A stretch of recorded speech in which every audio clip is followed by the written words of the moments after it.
প্রশ্ন আসার আগেই আমি আপনার কাছে একটি বিষয় একটু জানতে চাইবো, সেটা হলো যে বর্তমানে আমরা দেখেছি যে রাসূল সাল্লাল্লাহু আলাইহি ওয়াসাল্লামের আগমন উপলক্ষে এটাকে ঈদে মিলাদুন নবী বলা হচ্ছে, ঈদ শব্দটি বলা হচ্ছে। এই ঈদ নিয়ে আমরা কোরআন এবং সুন্নাহর ভিত্তিতে কি বলে যদি একটু দয়া করে বলেন আমাদের কাছে। আলহামদুলিল্লাহি রাব্বিল আলামিন ওয়াসসালাতু ওয়াসসালামু আলা সাইয়্যিদিল মুরসালিন ওয়া আলা আলিহি ওয়া সাহবিহি আজমাইন ওয়া বাদ।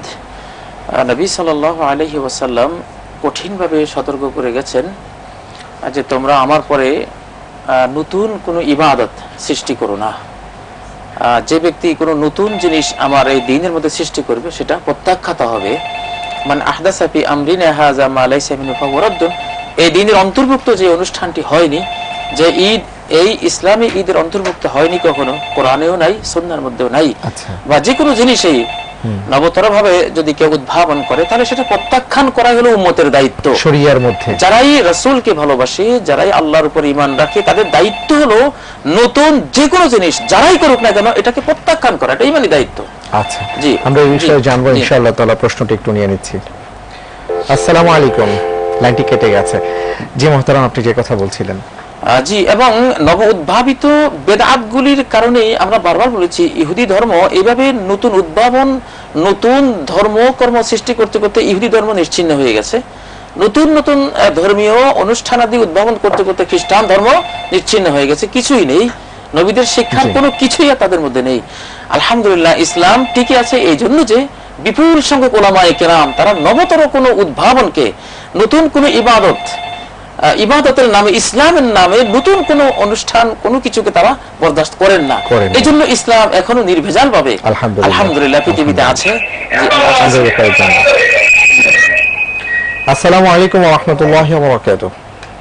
হ্যালো, আসসালামু আলাইকুম। জি ওয়া আলাইকুম আসসালাম ওয়া রাহমাতুল্লাহ। আমি একটু প্রশ্ন করতে চাচ্ছিলাম যে ওযুর ব্যাপারে। জি বলুন। ধরেন ওযু তো তিনবার দেওয়া গুণ। আচ্ছা আচ্ছা। ওই জায়গায় দিয়ে ফেলি 4বার 5বার, এতে কি ওযুর কোনো সমস্যা হবে? আর একটা হচ্ছে মা বাবার মনে কষ্ট দিলে ওই সন্তানের কি হয় একটু বলবেন। জি, অনেক ধন্যবাদ বোন, আপনার প্রশ্নের জন্য আমরা জানবো ইনশাআল্লাহ তাআলা। তার আগে মুহতারাম, আপনি যে কথা বলছিলেন আমাদের কাছে ঈদে মিলাদুন নবী, ঈদে মিলাদুন নবীর নামে কোনো অনুষ্ঠান, কোনো ঈদ ইসলামে কোনো যুগেই ছিল না, কোরআন সুন্নাহর কোনো বক্তব্য নেই। অতএব এটা প্রত্যাখ্যান করা আমাদের দায়িত্ব।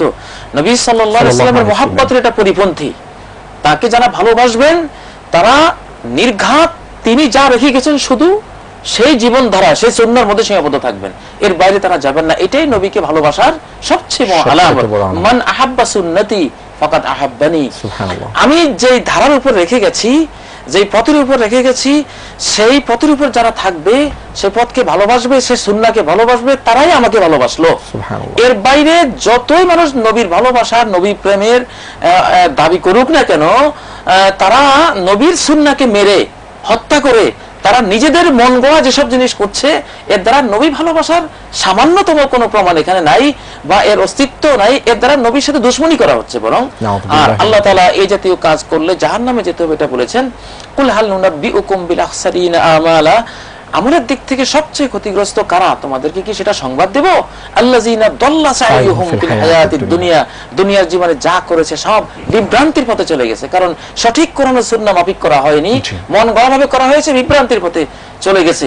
কিন্তু তাদের অবস্থা কি আশ্চর্যজনক অবস্থা। ওহুম ইয়াহসাবুনা আন্নাহুম ইউহসিনুনা সুন্নাহ। তারা মনে করছে তারা কত ভালো কাজ করছে, তারাই নবী প্রেমিক, তারাই কত ভালো কাজ করনেওয়ালা।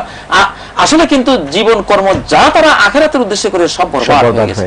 অতএব এমন বরবাদের হাত থেকে বাঁচতে হলে বেশি পণ্ডিতের প্রয়োজন নেই। আল্লাহ রাসূলের চেয়ে বড় পণ্ডিত হওয়া খুব খারাপ লক্ষণ।